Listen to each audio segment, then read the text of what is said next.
Замена водительских прав лицам, постоянно проживающим в Абхазии на основании вида на жительство, а также гражданам Абхазии, производится без экзаменов. Кабинет министров внес соответствующие изменения в правила сдачи экзаменов и выдачи водительских удостоверений. Контроль над исполнением постановления возложен на МВД республики. По какой причине вносятся какие-то ограничения, неудобства и правовой режим, да, не тот стоял по этому поводу у лиц, которые должны были получать водительские удостоверения при отсутствии документов, удостоверяющих личность, ну и многие. Для того, чтобы не усугублять жизнь, как говорится, в этом смысле проект постановления был разработан соответствующим министерством. Еще в 2024 году был принят закон о валютном регулировании и валютном контроле. Чтобы закон полноценно работал на практике, Кабмин утвердил правила и порядок правового регулирования отношений, связанные с осуществлением валютных операций в Абхазии.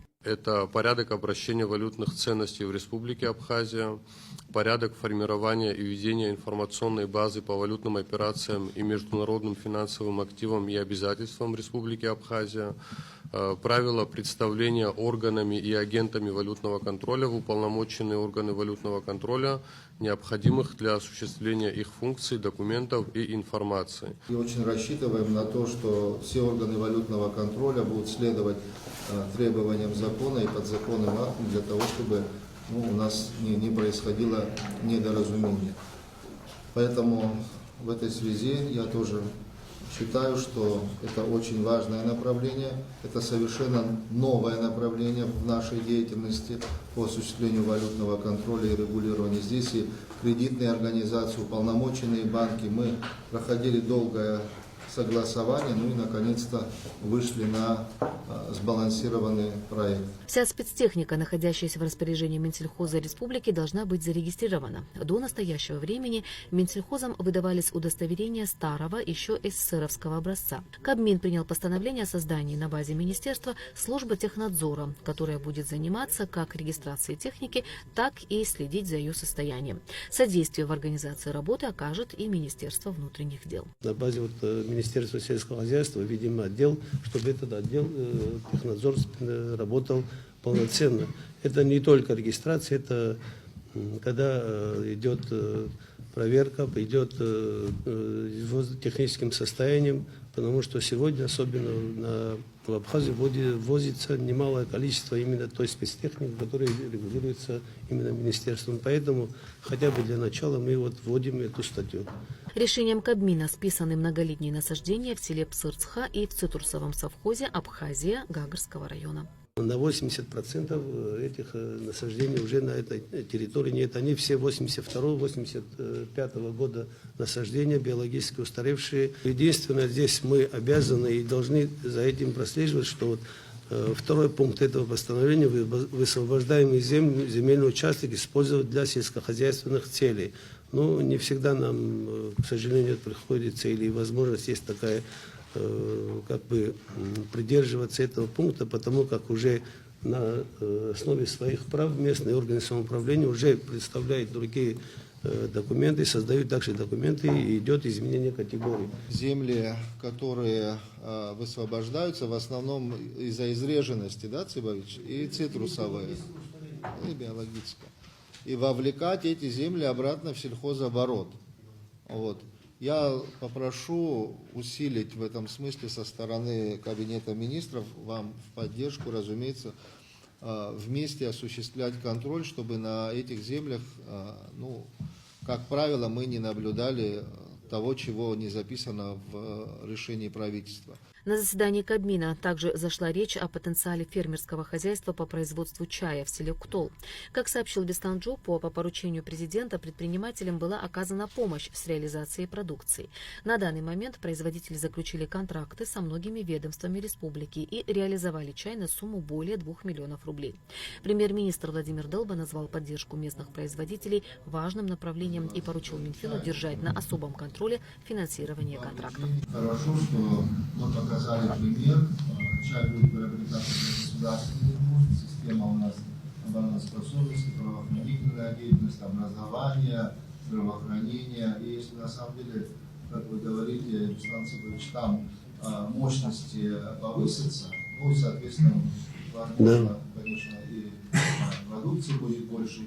Конечно, мы предложим распространить это и на другие организации, в том числе в сфере туризма, да, разумеется.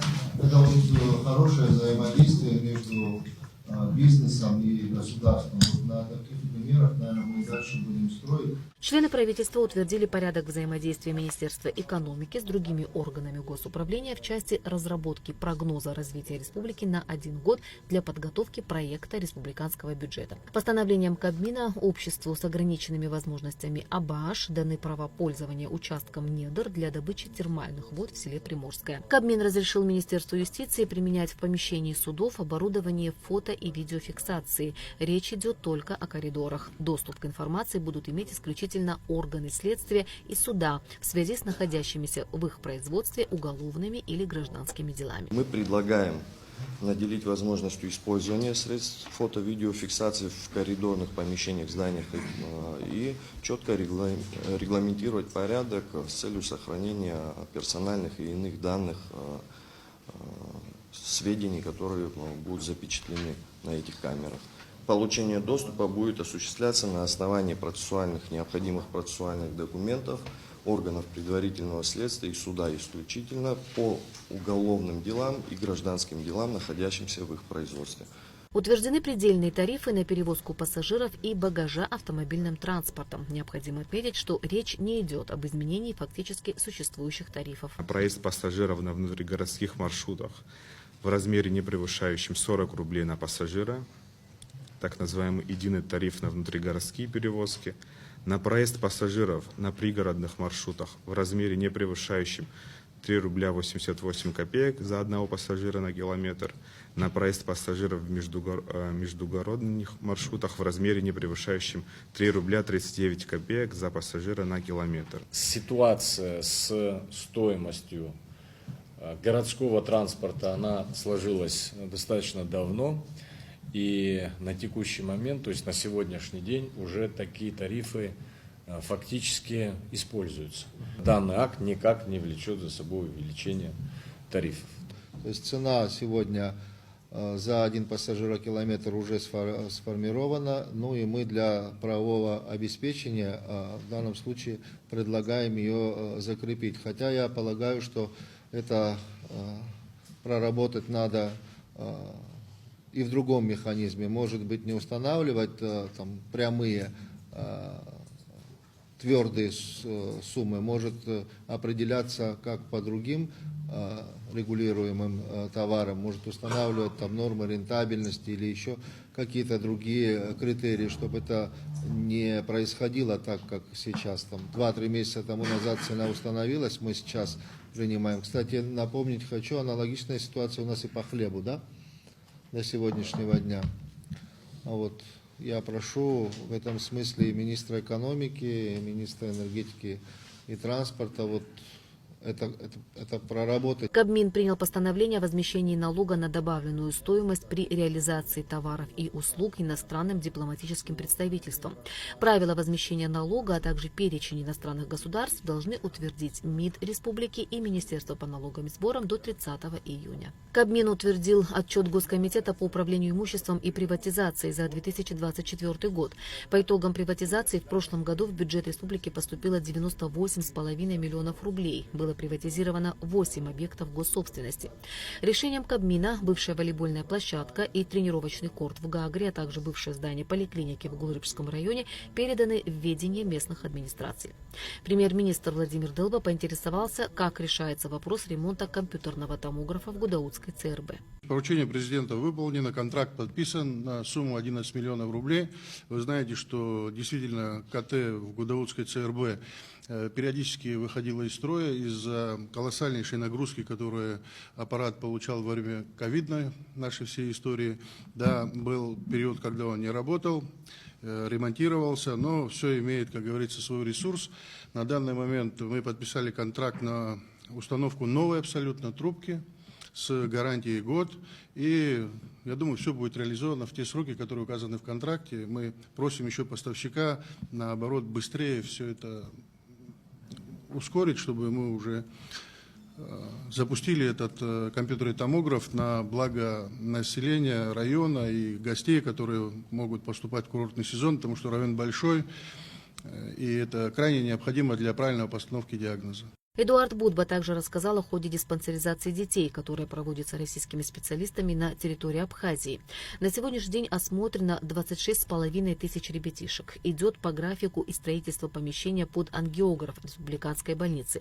Открыть сердечно-сосудистый центр планируют к 1 июля. В завершении заседания Владимир Долба сообщил, что создана межведомственная рабочая группа по оказанию правового содействия гражданам Абхазии, являющимися гражданами России и получателями пособий в связи с рождением и воспитанием детей, а также материнского капитала.